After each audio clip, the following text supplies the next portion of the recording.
आपला वाढदिवस कधी येणार याची बरेच जण उत्सुकतेनं वाट पाहत असतात. वाढदिवस म्हणजे आयुष्यातील एक वर्ष वाढणं.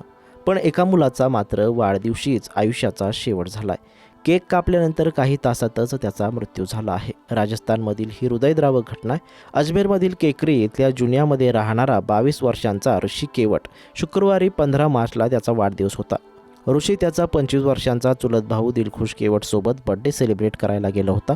कोटरी जवळील एका खाजगी हॉटेलमध्ये त्यांनी वाढदिवस साजरा केला. दोघंही दिलखुशच्या बाईकवरून गेले होते, पण रस्त्यात त्यांना मृत्यूनं गाठलं. दोघांनी हॉटेलमध्ये केक कापला, पण केक कापल्यानंतर त्यांच्यासमोर मृत्यू आला. बर्थडे पार्टी करून ते केकरीला परतत होते. जयपूर भिलवाडा राज्य महामार्गावर जुनियाजवळ त्यांच्या गाडीचा अपघात झाला.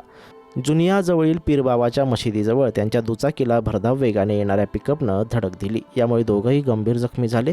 अपघातानंतर रस्त्याने जाणाऱ्यांनी दोघांनाही केकरी येथील शासकीय जिल्हा रुग्णालयात नेलं. तिथं डॉक्टरांनी दोघांना मृत घोषित केलं. केकरी शहर पोलिसांनी दोन्ही मृतदेहांचे शवविच्छेदन करून कुटुंबियांच्या ताब्यात दिलं आहे. ऋषी हा त्याच्या आईवडिलांचा एकुलता एक मुलगा होता. वाढदिवसाच्या दिवशीच एकुलत्या एक मुलाचा मृतदेह पाहून कुटुंबियांना धक्काच बसला. ऋषीचा वाढदिवस हा त्याच्या आयुष्यातील शेवटचा दिवस असेल असे कुणाला स्वप्नातही वाटलं नव्हतं.